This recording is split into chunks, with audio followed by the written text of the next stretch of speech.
গতকাল রাত থেকে কক্সবাজারে ভারী বৃষ্টিপাত হয়েছে। আর এই বৃষ্টিপাতে কক্সবাজার যে রোহিঙ্গা শরণার্থী শিবির আছে সেখানে পাহাড় ধসে ৮ জন রোহিঙ্গার মৃত্যু হয়েছে এবং সে সাথে একই পরিবারের ৩ জন রোহিঙ্গার মৃত্যু হয়েছে বলে আমরা জানতে পেরেছি। আমরা এই মুহূর্তে আছি কক্সবাজারের উখিয়া জামতলির যে রোহিঙ্গা ক্যাম্প D ব্লক 6 আছে সেখানে। আমার পেছনে দেখছেন একদম যে ঘরটি একদম ধসে পড়েছে। এখানে একই পরিবারের ৩ জন মারা গেছে এবং আমরা যেটা জানতে পেরেছি সেটা হচ্ছে মোহাম্মদ কামাল হোসেন, তার স্ত্রী হুমায়রা এবং তার পুত্র আনাস। এই যে পাহাড় ধসের ঘটনায় মৃত্যুবরণ করেছে। পাশাপাশি উখিয়ার যে ৭ নম্বর রোহিঙ্গা ক্যাম্প আছে এবং ১১ নম্বর যে বালুখালী রোহিঙ্গা ক্যাম্প আছে সেখানে কিন্তু আমরা দেখেছি আসলে পাহাড় ধসের ঘটনায় আরও ৫ জনের মৃত্যু হয়েছে। আমরা সে খবরটি পেয়েছি। আমরা ইতিমধ্যে দেখছি আসলে এখানে কামাল হোসেনের যে বাড়ি একদম ধসে পড়েছে এবং কামাল হোসেন সহ তার পরিবারের ৩ জন মৃত্যুবরণ করেছে। ইতিমধ্যে এখানে অসংখ্য রোহিঙ্গারা তারা এসেছেন এবং এই যে পাহাড় ধসের ঘটনা একটু আমরা তাদের কাছ থেকে আসলে জানার চেষ্টা করব আসলে। রাতিয়া হাইন্দা ভাঙ্গা হর দিরিয়া রাতিয়া 11টা বাজে হ্যাঁ, জ্বরম মাঝে পার তো লুলামি আয়রে গর পরিরে মানুষ মারা গেছি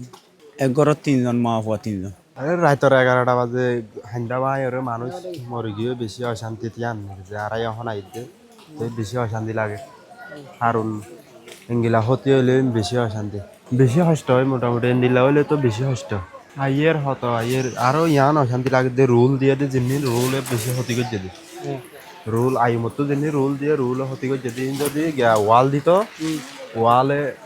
মোটামুটি রাখি দিতে ইয়া রুল দেখুন যে খোয়ারে খোয়ার লাইন মেগা দিয়ে গরলা বেশি ক্ষতি হয় মেডি হইলে দূর ক্ষতি নয় হয়তো চাইলে বেশি অশান্তি কষ্ট লাগে হাঁদি না পারিতে মোটামুটি তারাতে চরম মাঝে বেশি ওষুধর তাই হাইন্দার বাবুতে তাই দাসে এখন দাসে আর হাইন্দার বাবুতে বেশি কষ্টর মাঝে তাই এখন মা বোনে কি করি না আর বাঁচি নাবারে হুয়াই তাই দাসে এখন মা বাপ ভাই বোনাই এখন অবশ্যই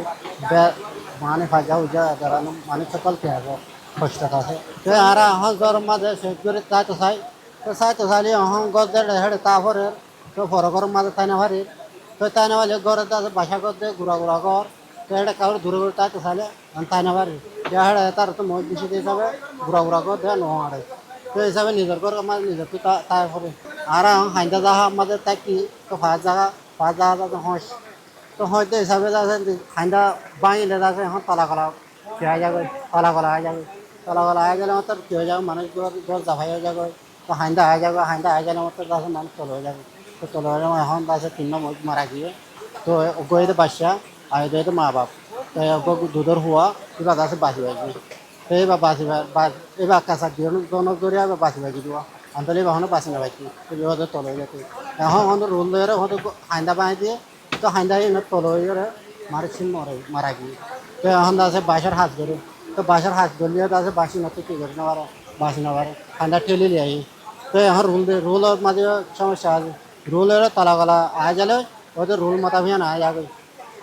তো এখন আছে দিতে চাইলে তো আর ফয়না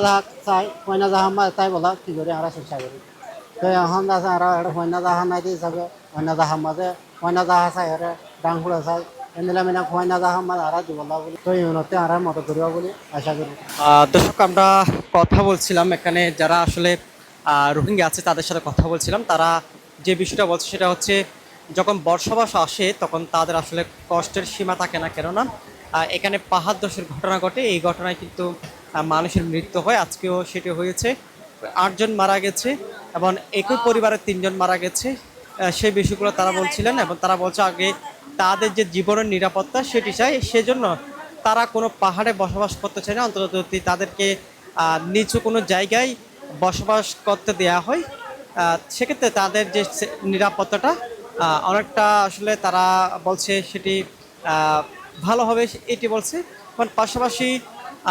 এটি একটি বিষয় যে প্রায় 14 থেকে 15 লাখের মতো রোহিঙ্গাকে নিচু জায়গায় কীভাবে আসলে জায়গা দিবে কিংবা কীভাবে রাখবে সেটি আসলে একটি প্রশ্ন হয়ে দাঁড়িয়েছে। তবে তারপরেও রোহিঙ্গাদের যে দাবি সেটি তারা তুলছে। এবং আমরা যখন দেখি প্রতি বছর যখন বর্ষাকাল আসে তখন কিন্তু রোহিঙ্গা ক্যাম্পে পাহাড় ধসের ঘটনা ঘটে এবং এই ঘটনায় রোহিঙ্গাদের মৃত্যু হয়। এই কিন্তু ক্যাম্প প্রশাসন কোনো কার্যকরী পদক্ষেপ না নেওয়ার ফলে এই ধরনের ঘটনাগুলো ঘটছে বলে জানতে পেরেছি। আমরা তখন পর্যন্ত কক্সবাজারের জামতলী যে রোহিঙ্গা ক্যাম্প আছে সেখান থেকে এখানকার যে সার্বিক পরিস্থিতি জানার চেষ্টা করছিলাম।